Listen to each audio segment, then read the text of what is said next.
This edition of Mac Voices is sponsored by Smile, the makers of world-class software like PDF Pen for Mac, PDF Pen Pro for Mac, PDF Pen for iPhone and iPad, PDF Pen Scan Plus for iPhone and iPad, Text Expander for Mac, and Text Expander for iPhone and iPad.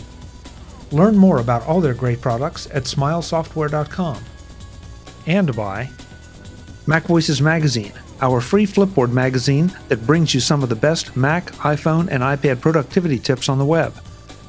High in signal, low in noise, just like MacVoices, MacVoices Magazine includes information on how you can get more out of your Apple technology. Subscribe at macvoices.com/magazine or search for MacVoices Magazine on Flipboard. Welcome to the MacJury on MacVoices. This is a talk of the Apple community, and I'm Chuck Joyner. Folks, usually we do a first weekend with show for new hardware or a first week with for new hardware. But this time Apple threw us all kind of a curveball because a lot of us did not get things on release day. In fact, some people were thinking they were going to have to wait a lot longer than they ended up having to wait. And so the experience level was kind of all over the place. So we waited now, and we're just going to call this some time with the iPhone 7. I have a very distinguished group or pair so far to join me and talk about their iPhone 7s. And let's get to it, since we all know what we're going to talk about and want to hear about it. First up, Mr. John Martellaro. John, welcome back. It's great to have you. Hey, it's nice to be back on the show. Glad to be here. Yeah. So where can folks find you when you're not here on the MacJury? I'm senior editor at the Mac Observer, www.macobserver.com. And let's not forget background mode, because you're hitting it out of the park with background mode right now. I do a podcast called Background Mode where we talk to distinguished people in the community, Apple, Sphere, CEOs, developers, even scientists. You know. It's a fascinating mix, John, and you know, I love the way you kind of go into everyone's background, not just their current projects, but sort of how they got to where they are. Yeah, I had a really fun discussion with Bob Levitas the other day. That's coming up soon. I had Jean-Louis Gasset in the can, ready to go. That was fascinating. I bet. So I bet. It's coming soon. Good. Well, that's a little preview here, folks, because I think the last one, well, the current one, as we record this, that I got to listen to is Mike Bombick. Yeah, that was cool. Aquatic ecology. Yeah. Yes, turning into software development. What a story that was. You just never know where one thing is going to lead. Well, it's good to have you, as always. It's great to be here. Our other panelist is Mr. Mark Fuccio. I think you probably know Mark. I certainly know Mark because he's on here a lot, it seems. Mark, it's good to have you. Hi, Chuck. It's good to be here with you and John. We've been co-hosts or co-panelists on this jury for past topics. So how do you do that, Chuck? Is that intentional or just accidental? No, it's just a sort of accidental. This time when the call went out, it was basically, hey, who has an iPhone 7 that has had their hands on it now for at least a few days? And also, you know, it's this weird little recipe of trying to figure out who's available when, and you know, who suits the topic, and you know, then it becomes first come first serve. So how do you like that lock screen? Ooh, I'm boring. I don't customize lock screens, but I should. So, guys, iPhone 7. You know, there was so much debate about whether this is going to be a worthwhile update or not. I want to start with, though, what you decided to get, the iPhone 7 or the iPhone 7 Plus, and what configuration. Mark, I'll reverse the introduction order. What did you get? I got the 7 Plus. It's replacing an iPhone 6 Plus, which is when I first got used to and accustomed to the larger screen size. I like that. I know a lot of people don't, but it's style and fashion to each his own. You know, there's different models that people can get. I got the basic black, and I got 256 gigabytes of memory because I want to make a reality of carrying all my music around in my pocket. And I think I've got about 150 gigabytes of music or so. So I think that's going to be a worthy challenge to go out and try. great. Just to clarify, you said the basic black. Is that the matte black or the jet black? That's the matte black, not jet. This is not shiny like a Steinway piano. It's black, sort of like the iPhone 5 was black. Okay. Yeah. All right. John, how about you? What configuration? I bought an iPhone 7 because I couldn't afford the 7 Plus. With 128 gig of RAM, it gets really expensive, and AppleCare thrown in. And I'm not such a professional photographer. I'm not sure I can properly exploit the cameras in the iPhone 7 Plus. So I got a 128 gigabyte black, matte black iPhone 7. I wasn't real excited about that, what people are calling piano black or glossy black. It didn't appeal to me. So, and I heard about the opportunity for micro scratches. Some people call it a favorable patina, but I call it micro scratches. So that didn't sound exciting to me. I think the matte black is just drop dead gorgeous. It has this black monolith from 2001: A Space Odyssey look to it. It's just gorgeous. I'm with you too. I got the 7 Plus, 256 gigs of RAM, because I learned from my last iPhone that when you're shooting 4K video, along with taking photos and everything, you can chew up storage awfully quick. So right. I decided to top out. I like the 7 Plus size for a carry around device. I think if I could ever possibly go back to using this thing just as a phone, I'd probably go for a smaller size. But when you use it as an iPhone, whatever that means, but if you use it as an iPhone with all the apps and capabilities, the bigger size is definitely the way to go. Does it shoot 4K at 30 or 60 frames per second? Oh, I think, wow. I think it's 30. I think this is 30. But we'll double check here. Okay. So for video. Mark is our Google guru. I'm curious because I was tracking the new Roku player coming out October 7th, and it's going to deliver 4K at 60 frames per second. So I'm kind of tuned into that. Yeah, I think this will do 1080 at 60. Yes, that's right. 1080 at 60. Right. So you can record 1080 at 30 frames per second, which is what I have, or slow-mo 720 at 240 FPS. Right. And let's see, I don't see here the 4K setting, but yeah, I think the 4K is just 30 frames per second. That sounds about right. I don't even want to think about what it would chew up at 60 frames per second. Yeah, that would be an enormous amount of data. Yeah, but and God, the 4K looks absolutely gorgeous. So, but I'm also. If only we had an Apple TV to play it with. Cough. Now. or a new iMac or Retina 27-inch or 30-inch display. Yeah, I went with the matte black, John. Just like you, I have to say that the jet black, I've seen them now, and they are absolutely gorgeous as well. But the idea that it was scratchable enough that they had to put a little bit of a warning out. I mean, I know all the arguments about putting you put a case on anyway, but that just really surprised me that they would decide to ship something like that with requiring that warning, or at least having it in place to try to protect them. Well, it's interesting that we all put cases on our phone, but with this gorgeous colors, the gold and the rose gold, and now this black, I'm going with the transparent cases. This one is from 12 South, because I'm just not in the mood to cover up this gorgeous black with a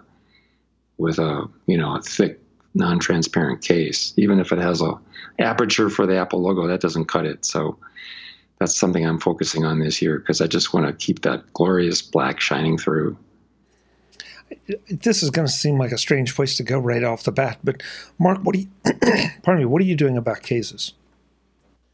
Oh, I bought the Apple leather case, blue, and it's thin, it's snug, it fits to the phone, keeps it protected. So that was smart and easy. My wife, she spent literally almost every couple hours each night reading all the reviews, looking at new cases that come out, and before she finally made a decision for hers. But for her, it's more fashion, and she's odd. She wanted something that could clip to a belt. So, like she says, the phone is too big for a woman's pocket, so she wants something that would clip to a belt. But I'm pretty simple and easy to please. I just got a case from Apple. I think this color thing there's more to this color thing than meets the eye. You mentioned fashion, Mark. I think it's wrong to underestimate how enthusiastic people get and what kind of technical appetite they have for something that is gloriously cool and beautiful. And just like the rose gold went over really well in Asia, when these blacks came out, I think people got very excited. I think they got if they had a space gray phone or a silver phone, especially a space gray like I had, which was kind of blah. I published in my review the two next to each other, and the black just is so beautiful. And I think no one really estimated the fashion and technical appetite people would have for a black phone. It sounds trite. It doesn't sound noble, but it's working. I think it's working really well. Yeah, yes. I agree. I think, though, that to underestimate the fashion aspect of any of these Apple devices, short perhaps of a desktop, is a big mistake. It constantly fascinates me to walk through the malls and see all the different cases and see the people buying all these different cases, whether it's for their favorite sports team or something that is rhinestone encrusted. There's this need or desire to express themselves through their phone. And I think you're right, John, at the base level, you do that by which color did you pick, and then however you decide to accessorize it. Right. I bought a fairly inexpensive case from InCase because I wanted to protect my phone a little bit right off the bat. My favorite case remains the ZeroChroma case, and unfortunately, it's not available just yet for the iPhone 7. So I'm waiting. I'm surprised at how often I really miss the kickstand that is on that ZeroChroma. Because I'm forever putting my phone down in front of me, and I want to prop it up to, look through Flipboard or Twitter or whatever, or play a video. And if it's laying flat on the table, well, it's not looking right at me. And so, if ZeroChroma doesn't come out with something, then I'm going to have to find another kickstand case. But for me, that's kind of essential. They're out there. Jackie was looking at one. I forget what the manufacturer was, but I don't recall if she was looking at Amazon or another site. But just continue your search, Chuck, and I'm sure you'll find it. Oh, there are a couple, but some of the ones I've seen, I know from past experience that they aren't the sturdiest. And even though it's not like it's going to really hurt the phone that much, I don't want my phone constantly crashing down from a stand-up position, even on the table. So I reviewed one today from NuGuard, the NuGuard KX. It's thermoplastic polyurethane, and it's very thick and soft, and it's got the 1.5 meter drop rating, mil standard 810G, and it's easy to put on and put off for a case that's kind of thick and bulky, and it's got the aperture for the Apple logo, and it's pretty lightweight, and it's great, I think. Nice protection if you really need it. You don't mind covering up your color. Right. I have a follow-up question on this. So since Apple came out, and at least on the 7 Plus, it has the dual lenses, I think maybe that's the reason, Chuck, your case is not available. Is they probably haven't finished design and tooling to manufacture it. But yet at day one, there seem to be so many out there. So does Apple have a special program that they would let these manufacturers know what the dimensions are? I kind of find that hard to believe given how secretive Cupertino is. Or do you think, somehow they knew a guy who knew a guy and they made a bet and got the right dimensions? I don't know. I mean, some of these I think are some that come out of the gate very quickly. I'm not sure if now I know NuGuard, John, is a pretty good name. So I don't know if they just have a series of designs already sitting there waiting just to hit the button. A lot of different reasons. But I'm like you. I kind of doubt that would be a crazy way for Apple to break security. I asked the developer once point blank if they got inside information from Apple so they could plan ahead, and they would not answer me, which tells me that if they do, they're under NDA. They can't even talk about the fact that they did get the information. Interesting. Right. Interesting. Good way to parse it. Yes. Yeah. Well, guys, we're going to get. I know we're going to get letters saying, "What are you doing discussing cases?" We should be talking about the home button. Well, we should be talking. Okay, so here's where I want to start. What's the first thing that you noticed that really caught your attention about your new phone? The home button. Home button. Okay, yeah. John, Mark. So literally, you mean the very first thing that caught your attention? Yeah, whatever it was when you came out of the box and fired it up. Okay, so there's two things here. When it came out of the box, it was just how black and sleek and shiny it was. When I opened it, it was probably about the home button because it was, very responsive and very fast. Unlike the 2-year older 6S, where it actually physically had to press it, and it would take a while to register your thumb or your index fingerprint. This thing, man, it came up. Well, actually, after you set it up, that is very, very fast. So, that's made a really good impression. Yeah, that was mine. This thing, I mean, my 6S Plus felt crisp and smooth. This just feels fast. From the get-go, it felt fast. I love that fact. John, yours was the home button, though. Was it the fact that it's a taptic engine and not not a Well, the first thing I noticed when I took it out of the box is that the iPhone 7 is not the topmost item in the box. And one article I pointed to that video where the enthusiastic teenager crams open the box in front of a reporter with a microphone, and his 6 goes sliding onto the floor and it cracks. So you have to pull out the little envelope at the top that has the decals and the warranty and all stickers, the most important thing. That's right. And then you slide it out, and then you start setting it up. I was in the Apple store trading in my old 6S, and I had pre-ordered. By the way, I was able to order at 8:30 in the morning. I didn't have to get up at 1 o'clock Denver time. I decided not to do that this year. I was tired of being abused and getting up at 1 in the morning to have to, frantically order it and fight the server. So I just said, I had something to do the next morning. I didn't want to stay up late. So I just got online 8:30 in the morning. It took 30 seconds. I'd already preferenced it as my favorite. A couple taps, paid with Apple Pay, and was ready to pick it up. So that was cool. But when you pull it out of the box and you're setting it up, you have to tell the haptic engine how you want it to feel. There's that 3-level thing. Mm-hmm. And right away, I started playing with that, and I thought, I don't like any of these. It just doesn't feel right at all. I settled for number 3, which is the most robust, the most vibrational, strongest, yeah.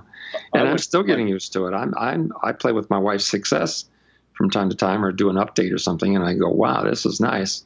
And then I touch my 7, and I go, that feels weird. I don't know how long it's going to take me to get used to that. So, John, I know you also have a MacBook, and that has the taptic engine, in that monolithic, touched area. Were you not used to it or prepared for it after using the MacBook? It feels okay on the MacBook. I don't have a problem with that. Maybe it's just the mechanism. Maybe it's bigger, broader, stronger, more robust, whatever. But this little tiny button is, I think it's just going to be something that we'll all have to get used to. I just resigned myself to it. Years from now, we'll look back and we'll go, oh, yeah, we've had this now for years. This is the way the home button feels, period. So, John, and if you ever play with an old iPhone, you'll say, wow, that feels funny. So if I could understand, is this just something you observed, or are you upset or unhappy or surprised? No, I'm not really upset. I'm just amused that this is different. I'm not accustomed to it. It doesn't feel right. It feels artificial. I can feel how they're trying to make it feel like the phone has vibrated a little bit, simulating the movement of the button or the click of the button. But I can definitely feel that it's artificial. And so far, it's just kind of annoyed me and felt like, well, it's going to get better. People are going to complain a little bit about how artificial it feels. And I think the haptic engine will get tuned over time and start to live with it. But boy, it's not as, it doesn't replicate a real button in my mind the way it should. So, and that's one of the things, I'm glad you said it that way, John, because that's one of the things I think that it's maybe not a fair comparison, that this is not supposed to be a physical button. It's supposed to, I mean, there needs to be some kind of signal to your finger to know that you've achieved your objective, and so you've got that tap. Like I said, over the years, we won't know anything different. We'll new people to the iPhone will say, well, that's the way it's always been. Yeah, I guess I sort of, this is not a good comparison, but just I still know people that have fought the move to the Magic trackpad or the Magic Mouse and some of the touch interfaces there. They still want the old mechanical mice, and more power to them. I have no desire to go back to that. In fact, I never did. I always used a trackball up to the point that we got the Magic trackpad. So, yeah, it's different, but I don't find it objectionable. And I'd say within probably 2 days, I really didn't even think about the fact that, yeah, it's different. Mark? Yeah, it's something we'll acclimate to it. Yeah, Mark, you guys are curmudgeons. Just get with the program. Things are changing. Whoa. Yeah, it's not so bad. Literally, if that's all you have to complain about on the phone, just it may be important to somebody, but all the time we're always having different interface devices, and things are always the same but slightly different. So you just have to roll with it. But no one forced you. I'm sure 14 days you could return that phone and go back to that 6 Plus that you were talking about. So, no. I love this iPhone 7. That's the only annoyance I have with it. Yeah. Okay. I'm not even sure it's an annoyance. It's just an acclamation. Yeah. Yes. That's well said. John, how long have you had your device? I went and picked it up on the 16th of September. I had a pickup window, which was kind of crazy because in 2015, I went into my local Apple store during that window, and they invited me right into the store. And it wasn't very long before I was talking to an agent, and we were doing the shutdown of the old phone and the fire up the new one. But this year, it was like a Disneyland line. I had to stand in one line in a hallway in the concourse till I had a window from 9 to 9:30. I didn't even get to the second line until 10, and just before 10. And then there was a line in front of the store, so there's 2 lines to go through. Yes. They were having a really tough time, and I didn't get out of there until almost 11 o'clock. So it took me from 9:01 to 11 to do this, and that was too long. This edition of MacVoices is sponsored by Smile, the makers of world-class software like PDF Pen for Mac, PDF Pen Pro for Mac, PDF Pen for iPhone and iPad, PDF Pen Scan Plus for iPhone and iPad, Text Expander for Mac, and Text Expander for iPhone and iPad. Learn more about all their great products at smilesoftware.com. Text Expander is one of the very first productivity apps that I install on any new Mac, and I think it should be one of yours too. With Text Expander, just typing a few characters, known as snippets in Text Expander speak, can expand out into words, paragraphs, or pages of text, saving you time and effort. That means that you can replace your 25-letter name with 2 or 3 keystrokes, your address with 3 or 4 keystrokes. Phone numbers, email signatures, frequently used phrases, or professional terminology are all fair game for Text Expander. Text Expander doesn't just save you time, though. It ensures the accuracy of your typing, especially on those technical terms specific to your profession. And you get the consistency you need in your professional communication. Professional, that's Text Expander. Text Expander now supports Teams, so that your whole organization, from 2 to 2,000, can share snippets to improve productivity and ensure that your team is achieving that consistency you already enjoy as a text expander user. Managing teams is as simple as joining your organization with the company email address. Deploying new snippets is just as easy. Whether you are on a team or you are your own one-person team, Text Expander will help you get more done faster and with improved quality. How often can you say that about anything? Don't take my word for it, though. Visit smilesoftware.com right now to download a free trial and find out what you've been missing. And don't forget that you don't have to leave the Text Expander experience behind when you pick up your iOS device. Smile has you covered with Text Expander for iPhone and iPad. Get started today with the Text Expander family and be more productive. All from Smile, the makers of world-class software. Thanks to Smile for being the longest-running sponsor of MacVoices. One of the next things that I noticed about the phone was that the new speaker system. This is loud. I mean, for a phone, the tones are better, but just the sheer volume that comes out of it blew me away. I was shocked. For listening to videos or podcasts or whatever, up to this point, I've always considered it inadequate. But now, again, it doesn't have the fidelity, and you can't expect it to have fidelity in a device that size. But I'm just amazed at how much volume it pumps out. I first saw that on my iPad Pro, where you've got the 4 speakers and you're watching a Netflix movie in your lap, and you've got the sound and you've got the stereo. And I'm pretty sure they use the same technology. And finally, yeah. Stereo speakers. Yeah. It is. I admit, after I got mine set up, and it wasn't as smooth as I would have expected, but after I get it set up, one of the first things I did was first went and listened to a podcast that Frederick Van Johnson does on his TWIP, This Week in Photo Network. And then I went to Netflix and watched this week's episode of Star Trek. So I'm prepared for Mission Log tomorrow on Thursday. Oops, we're revealing our taping date to your audience. Well, they don't know what day actually exactly.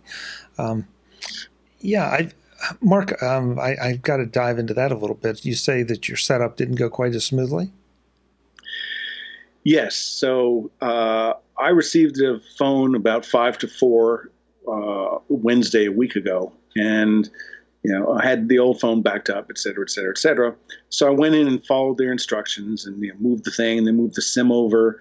Well, actually, I tried to set it up and do a recover, and for whatever reason, it would not load the recover. I tried various permutations of it. It just would not load an old backed up version of the phone. So then I set it up as new and followed their instructions. And in that process, they said, insert the SIM from the old device, and looked down it, and lo and behold, it said no service. And I figured, what does that mean? And I bet you it doesn't know how to talk to AT&T. So switch the SIM back, and boom, then it was up. And it's been up and running. So, just, I don't know, little blip.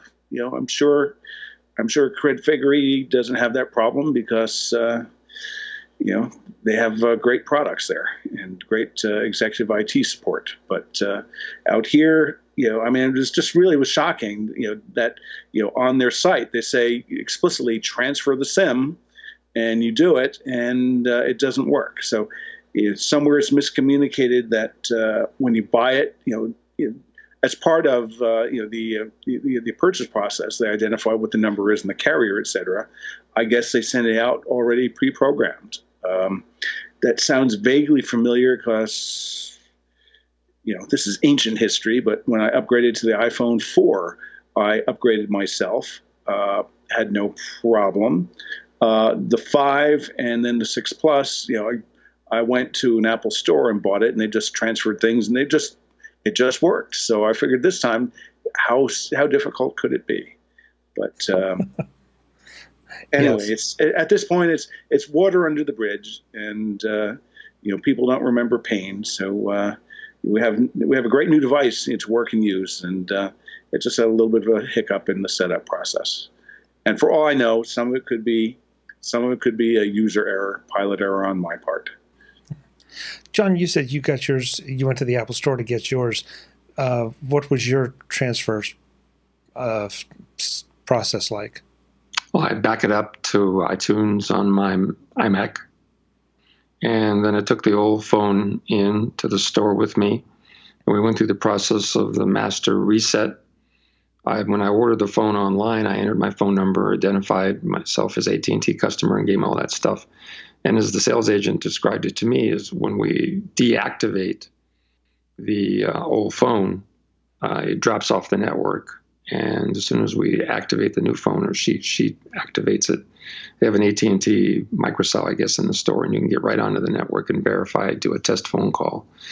So it went really smoothly for me. And then I said, set it up from backup, and just went through the minimum process of saying, no iCloud keychain, no this and that, and here's my Apple ID. What annoyed me was I had to enter my Apple ID 3 times. I had to show my driver's license about 3 times, once to deactivate the phone, once to buy the new phone, and once to authenticate me as the user of the new phone.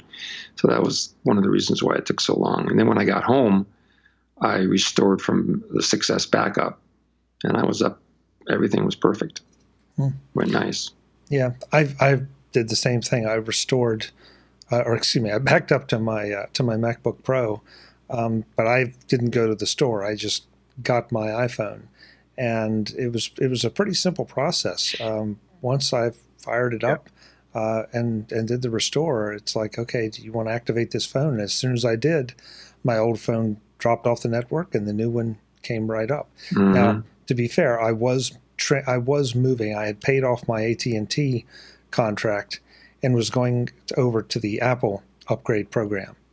So I was free and clear from AT&T. They still provide my service, but I wanted to be part of the Apple program as opposed to the AT&T. Okay, yeah. So mine was almost the same, except I got in this infinite reboot loop of reboot, and then you reload from backup, and then it brings up, and then you're back to the same entry-level screen. So you have to go through thumbprint and set up and everything all over again.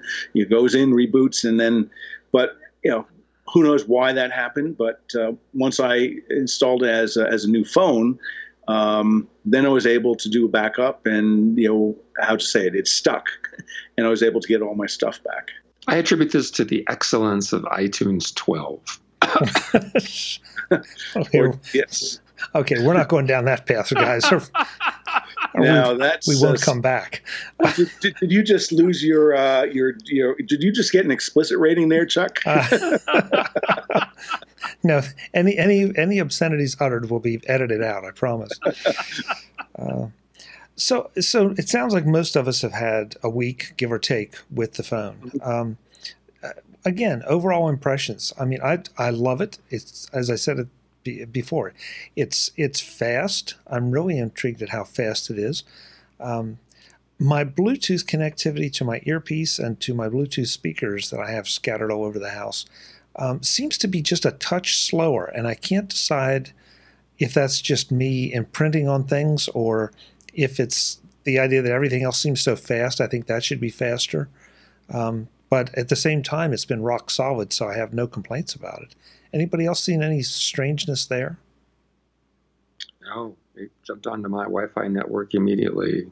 Haven't had any issues with that. One of the things I did notice, though, was that right after I charged it the other day, I made a phone call from AT&T microcell, so I'm working over that. And I talked to an old friend for about an hour on my iPhone 7 over the microcell. And when I was done, I looked at the battery and it said 100%. So I'm thinking that high efficiency, low power cores, it's true, were kicking in. And my friend on the other end had just charged his coincidentally, and he was down to 95% on an iPhone 6. So that's noticeable, that you get better battery life. Oh, it definitely is. I mean, my experience is that the iPhone 6, I would have to charge it. I out of habit, I would charge it every night, but I need to charge it every second day. I think this one I've only charged 3 times. And part of that, and I'm sure we'll get to it, just talking about camera and things. I was out, taking videos and photos of different sizes, for dogs at the beach over the weekend. But just sort of in quiescent mode, it runs and runs and runs and runs. I think that's one of the coolest features of the new iPhone 7, and something we didn't see coming. A lot of the websites were talking about how this was going to be a yawner, and we got a few leaks about how it wasn't going to have inductive charging, it wasn't going to have an OLED display, wait till next year. And then Apple comes out with this Apple custom-designed power controller that partitions the tasks to this low-energy core. And that's a brilliant way to solve the battery issue with an iPhone, because you want to keep making the phone thinner, and you have more tasks to do. So what do? Well, you figure out which tasks are low power and which require occasional high power cores, and then you build your own custom controller in silicon. I thought that was just, nobody saw that coming. It was just awesome. That's true. It was a kick in the head. Sort of like not quite as big as the 64-bit stroke a few years ago, which took everybody by storm, but almost. Yeah, one thing I just want to warn folks about, because I was having exactly the opposite experience. I was finding the battery wasn't lasting as long as it had been. And then I realized that on my lock screen, my emails kept popping up. And at first it was like, hey, this is great. I can see what's coming in and see if there's anything important or whether it's just junk going by. And then realized, in fact, it was turning on the screen an awful lot. Even if I wasn't looking at it, even if it was in my pocket, it's turning on the screen. And so once I turned that off, then I started getting the battery life experience you two had. But so you want to be just a little bit cognizant, folks, of what you're using on that lock screen, and what is triggering it, because as with any phone, I mean, that's a big battery burner is to run that screen. I was talking to a friend on the phone, and he said that he's found that Hey Siri was not doing much on his battery. And we were commenting about how, Hey Siri's got to listen all day long to hear you when you say Hey Siri, as opposed to touching the home button. And he said he didn't notice that was causing him any battery issues. So I'll come back to Siri in a moment, but I would underscore that this is this bit about the apps. That's a hard lesson I learned. I think it was upgrade to OS 9. Again with the 6 Plus, that all of a sudden it seemed the battery life just collapsed. And went in and looked, and it seemed that all of the apps had, courtesy of somebody at Apple or someplace, all of them were turned on to authorize doing stuff in the background. And as you were saying, Chuck, that CPU, and that just sucks up energy and power. So since then, I've been very sensitive that every time there's a major OS upgrade, just go in and double check and just turn off all the stuff that you don't want, in the background, and you get much better battery life as a result. So my Siri story was, I told it to put Siri, to put it into airplane mode, and Siri, I think she's self-aware, because she said, if I do, I may not be able to function if you do that. Yeah. So. Daisy. Siri, turn on airplane mode. Turn on airplane mode. I may stop looking if you turn airplane mode on. Are you sure? I'm losing my mind, Dave. Yeah. So let's see. We've talked about speed. One other thing I'll throw out, and then I want to make sure we get to the camera, obviously. But the other thing is the screen. They were talking about how much brighter the screen is. The screen really is brighter.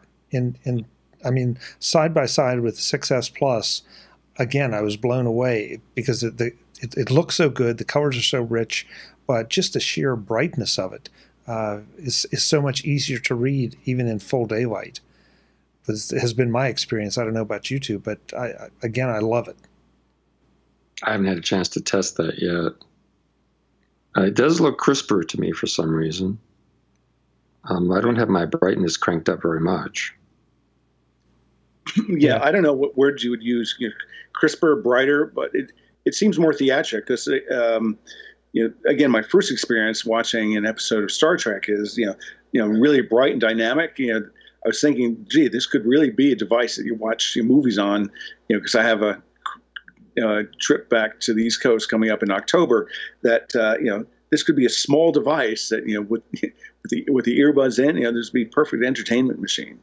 And I never really thought that about other devices in the past, and I guess maybe it is just the subliminal, unknowing effect of the. Well, doesn't it have a wider color gamut, Mark? It does. Yeah, I think that's what we're seeing: the crispness, the richness. Yeah, I haven't thought about that. Apple, yeah, I mean, good job to Apple. Yeah, and so I think that in the launch video, there's they get Johnny Ive talking about this is the most evolved phone design ever, or words something to the fact, but he specifically uses and emphasizes the word evolved, and I think it's true. I mean, I think going into this a couple of weeks beforehand, John, as you were saying, a lot of the pundits were saying, it's going to be a sleeper of a phone, and who cares? But I don't know. What are they going to do? Make it triangular? I mean, how really are you going to improve on that sort of form factor?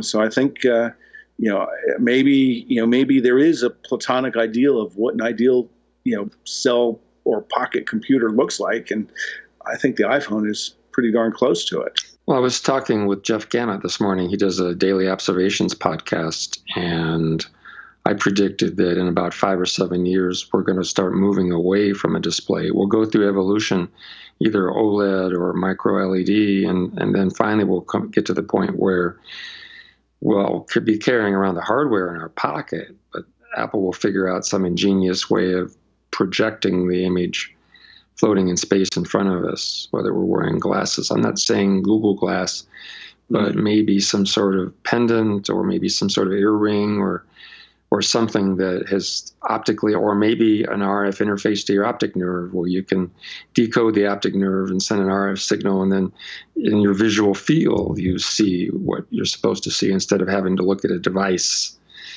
So I don't think we'll be walking around with iPhones the way we do now, staring at a screen for much more than about maybe 5 or 7 years. Maybe I'm being optimistic, but we got to get away from that eventually. Don't you think?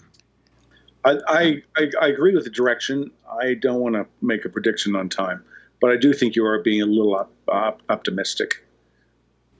I don't know. If there's anybody that's not afraid to adopt new technology, it's Apple. So yeah.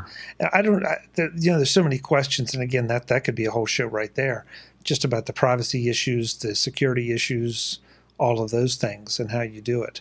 It was one of the reasons that I was never a big fan of the Google Glass look, but the concept of having something right in front of my eyes that only I could see did appeal to me. One other thing that we brought up at the Mac Observer was that the new AirPods, and I attribute this to Adam Christensen, there could be an equal partition of tasks where we see and touch, but we also hear and say. And if the EarPod is something that's sort of like a Star Trek comm badge where you're in constant communication with your phone, there are many tasks where you don't have to have visual feedback. And you walk into the living room with your AirPod and you say, Siri, switch over to my Apple TV, fire up Netflix, and tune into Longmire Season 5. Things like that where you're doing verbal interfaces. So that can take a lot of the heat off of the necessity for seeing buttons and pressing buttons. I agree. I think that really is, that's basically an ear-based computer. And, sort of going back to a comment earlier in the discussion thread about, phones and fashion and cases, I think that I think Tim Cook has it wrong when he says the Apple Watch is the most intimate device.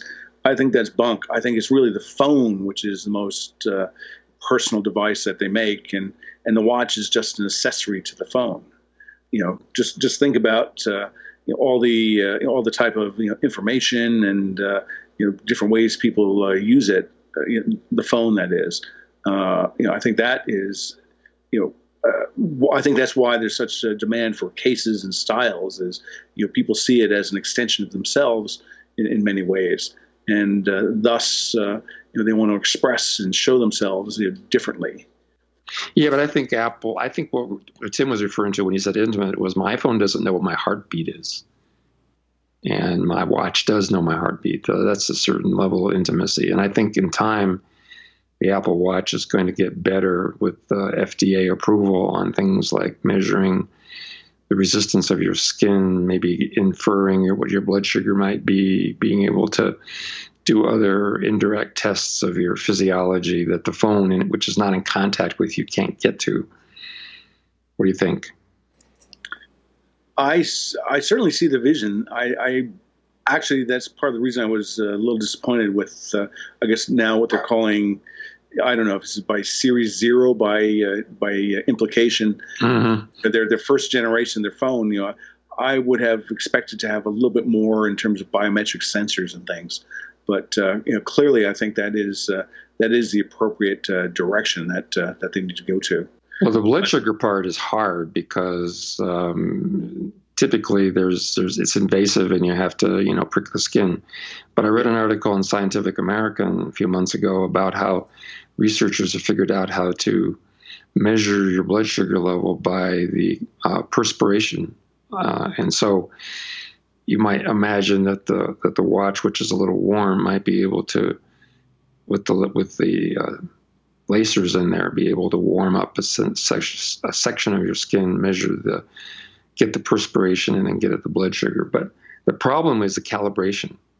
It is one thing to do the technology.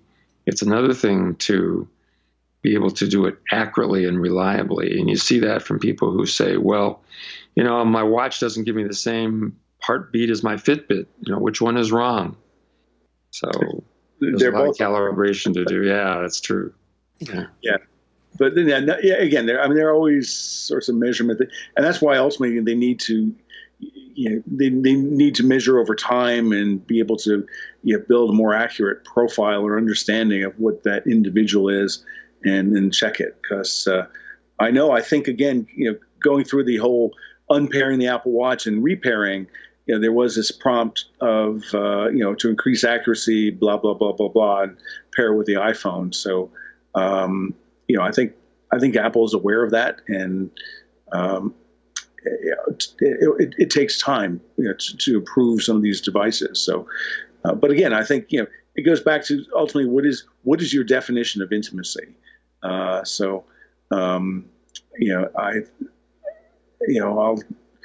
just think that okay, yes, the watch may understand my pulse and and heart rate and things like that, but I don't think that is sort of the phone has a lot of other more intimate knowledge and information. So that's the way in which I'm looking at it.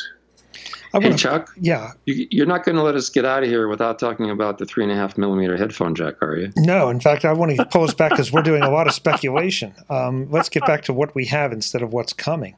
And that is one of the things we don't have, as you said, John, is the headphone jack.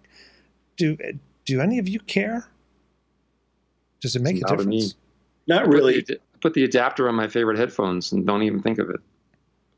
So I share the same thing. I mean, on a MacJury a couple years ago, Michael Cohen recommended Bose noise canceling earbuds, and I bought a pair, and they're expensive. They're over $300. So when hearing all this news, I was thinking, okay, that's not really going to be a good thing, because I use these especially on plane travel just to dull the roar of the noise in the background.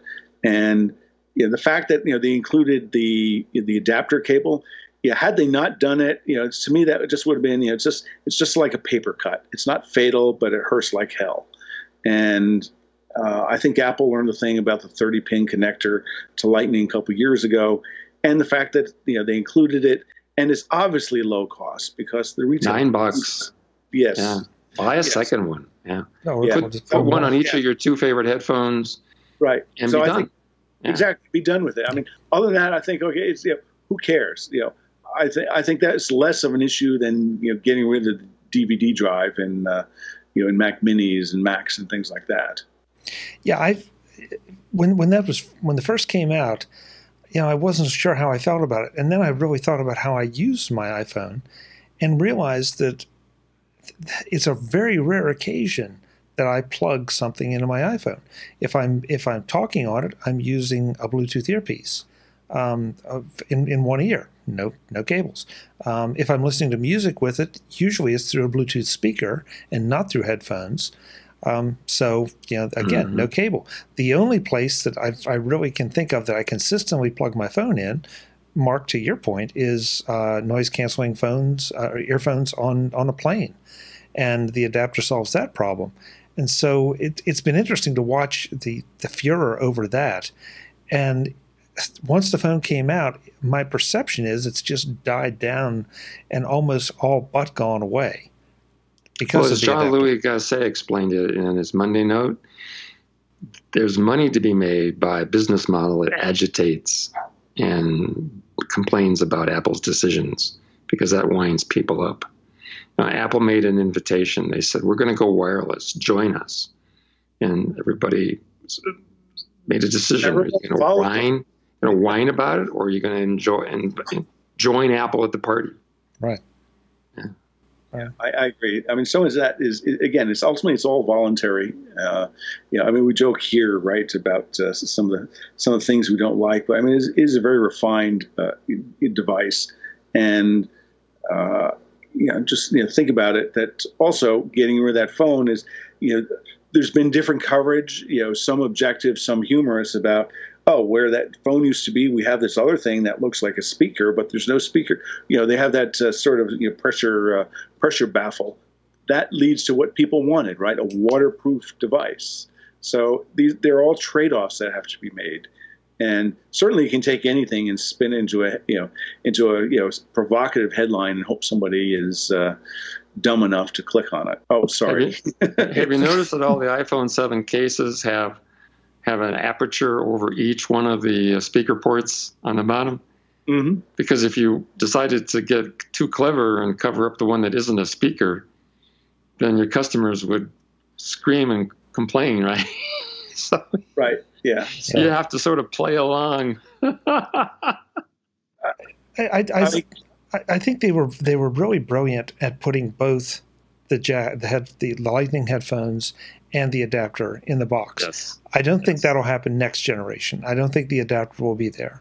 I've heard it said it's part of the transition process. Yeah. Don't look for it next year. Yeah, I think the adapter will remain just as cheap, but you're right. Don't look for it next year. And so and that's good. It pushes everybody ahead. Yeah, so I remember that on my first iPhone, there was that little stand, right? They could plug it in and charge it. That was year one. That was 2007. Never to be seen, or heard of again. So yes, Apple does do these things just to help stimulate transition or adoption. But again, I think ultimately, who cares about the connector? And I think Phil Schiller and those guys, I couldn't imagine trying to do that myself and keep a straight face. Why do we do it? It's because we have courage. No, it's because they're wanting to make a better phone and all this other stuff. And they sound like some of our politicians campaigning that the jack is over 100 years old, so it clearly needs to be replaced. Well, it doesn't. It serves a great purpose. Lightning connector, I love it. Compared to all this USB and all these other things that have polarity, this is much better. You just plug it in. It doesn't matter what the orientation is. The electronics is smart enough to figure it out. Mark, I'd like to know how much additional radiation the AirPods are going to cause.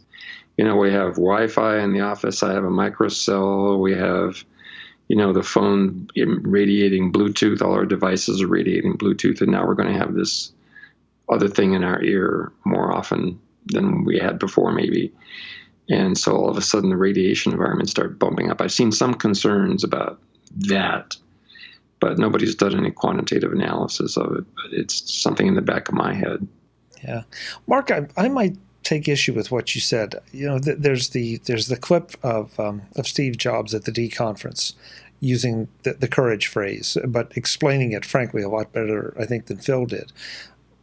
But I think that what he said really is true, that, these incremental little steps, you got to push people forward. Otherwise, you're just going to keep making the same device over and over and over. Mm-hmm. And, having the Lightning headphones, having the wireless headphones, I mean, that's moving things farther. It's one less port that has to be on there. Like you said, it's trade-offs. You get a more waterproof phone, but you give up that. But you provide people with a different kind of solution. So at the end, I mean, that's something I never did understand. Okay, so I agree.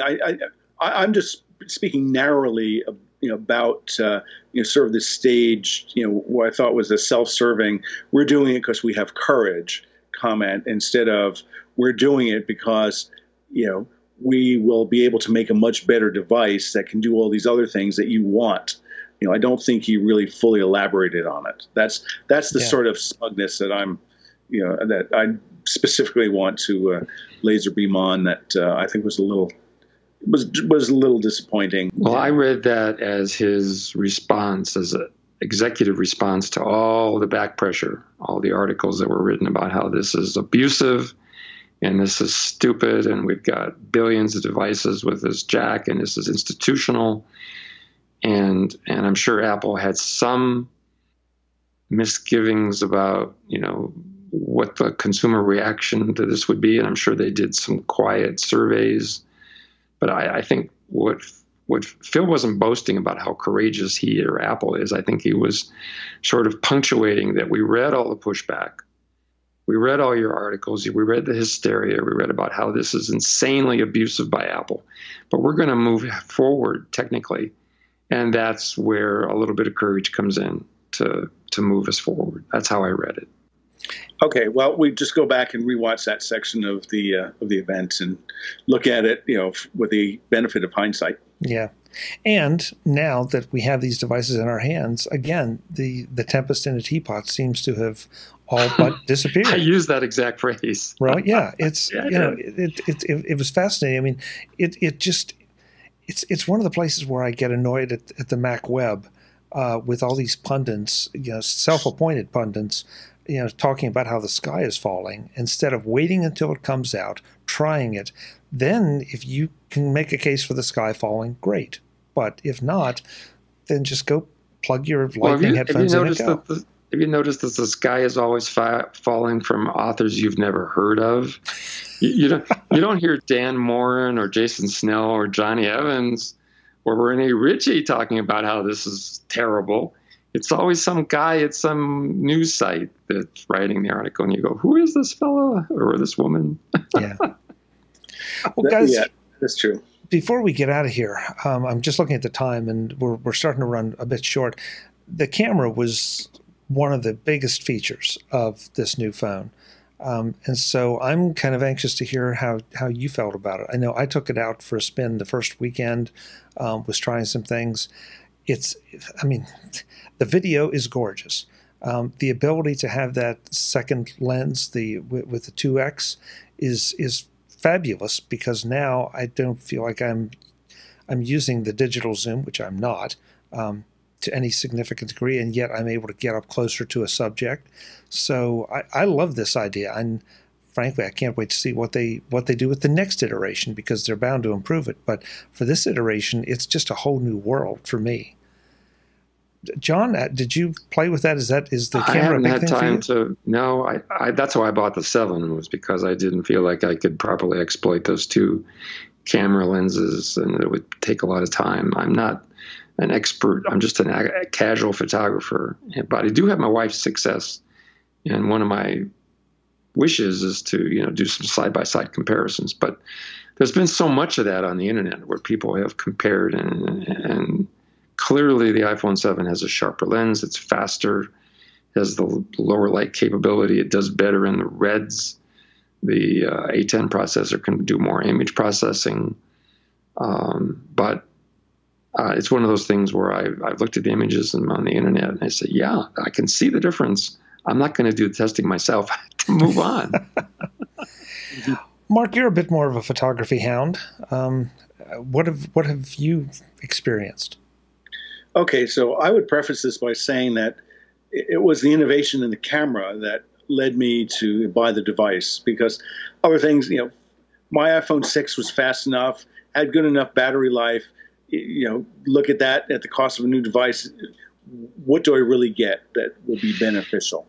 And for me, it was really the camera, the ability to do the zoom, and I've used it. I've taken a couple panos along California's coast. Did some other outdoor photography. Did a little bit of indoor, and the ability to zoom in. That was one of the things I've just been waiting, thinking for years that even just sort of the old cheap digital cameras would allow you to do some sort of zoom. Why is that not here? Well, okay, now we have it. So you have 2x optical, great.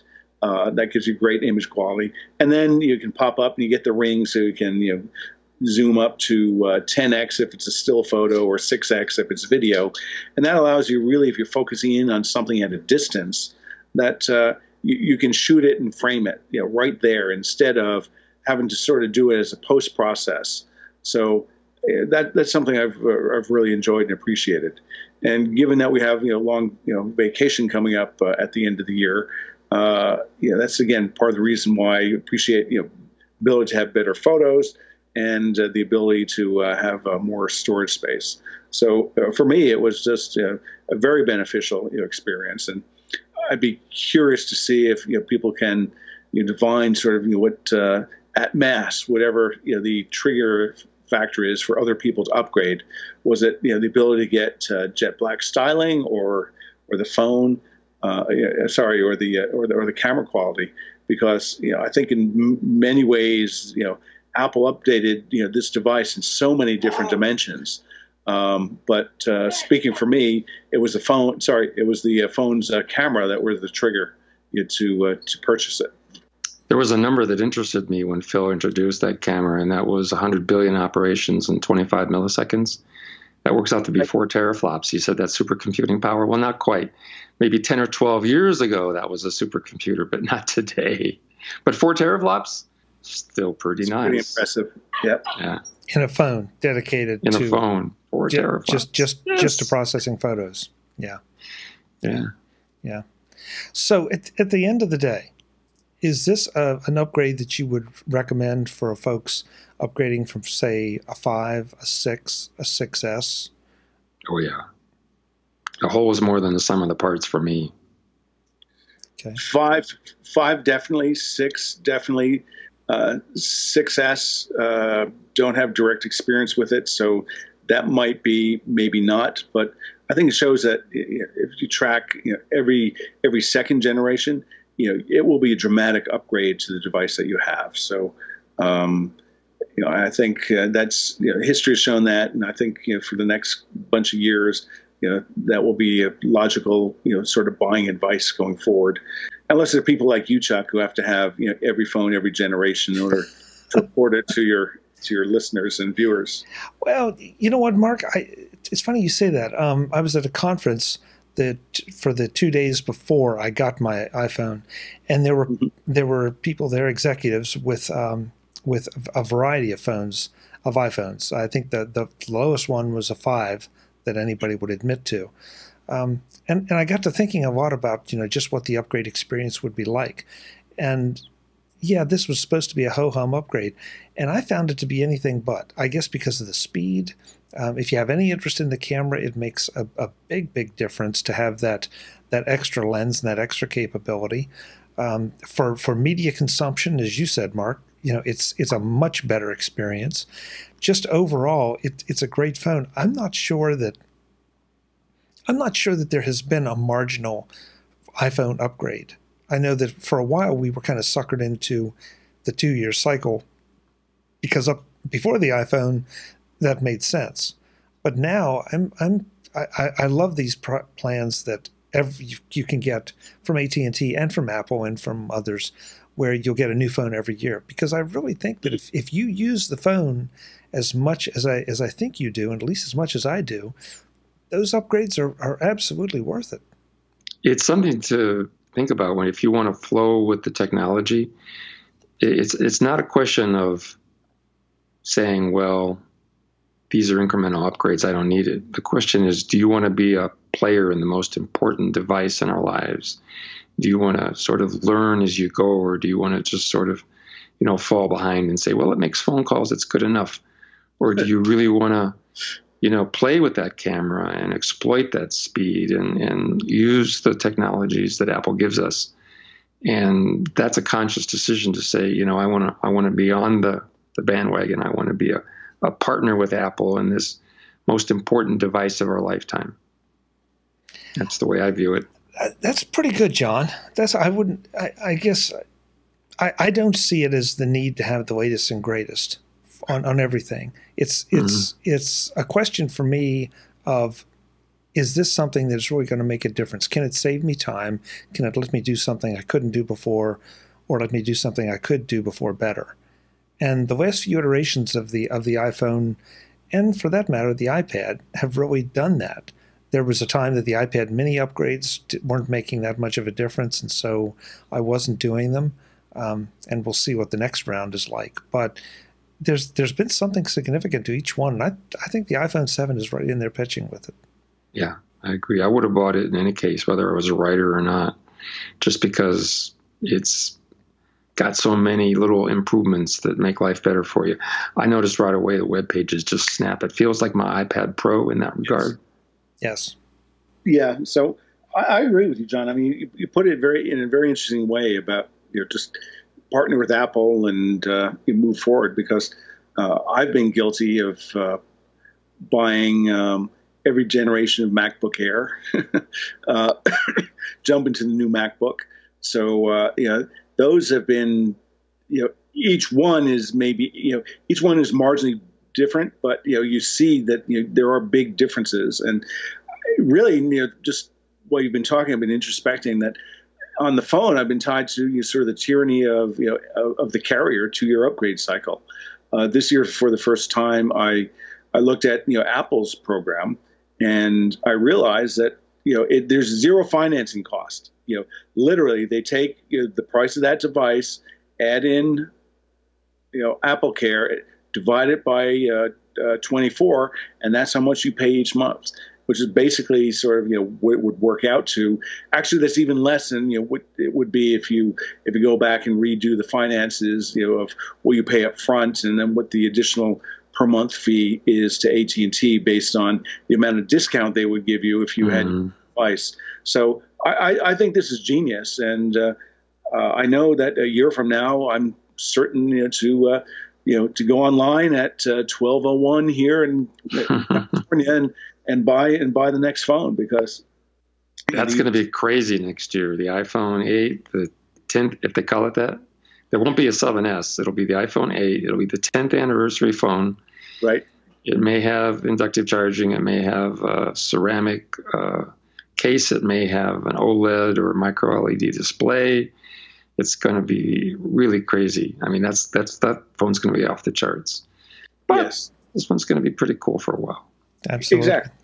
It will keep people interested for at least a year. Yeah. Well, guys, thank you so much. We've kind of run the gamut. In fact, we've run a little over, but a lot of interesting discussions. One thing I can always count on with the MacJury sessions, I never know where they're going to go. And we came out of the gate with iPhone cases, and we went to health things and blood sugar, and we were everywhere. John, you're at the Mac Observer and Daily Observations podcast, of course. Where can folks find you on the social networks? Oh, I'm on Twitter at J Martellaro, all one string. Great. It's good. It's good to see you. Good place to find me. Good to see you. Thanks so much for being here. Thank you. It was a pleasure. Mark, where can folks find you? Okay, so if it's a professional nature, best way to find me is through LinkedIn. If it's semi-professional or recreational, best way is to find me through Twitter. And you are Mark Fuccio on Twitter. I'm just at Mark Fuccio, MarkFuccio. Great. Good to see you as well. Thanks so much for the time. This was a great conversation. I really enjoyed it. It was cool. Folks, I'm Chuck Joyner. I think the verdict is pretty clear here. Go and get yourself an iPhone 7. Whether it's a 7 or a 7 Plus, go get a 7. You will not be disappointed. Until the next time, thanks for watching. Visit MacVoices.com for show notes, links to subscribe, and to connect with Chuck on Twitter, Google+, Facebook, YouTube, Vimeo, SoundCloud, the MacVoices blog, the MacVoices Dispatch, our weekly newsletter, and on MacVoices magazine, free on Flipboard that helps you do more with your Apple tech. Advertising handled by Backbeat Media at backbeatmedia.com, bandwidth provided by CacheFly at cachefly.com.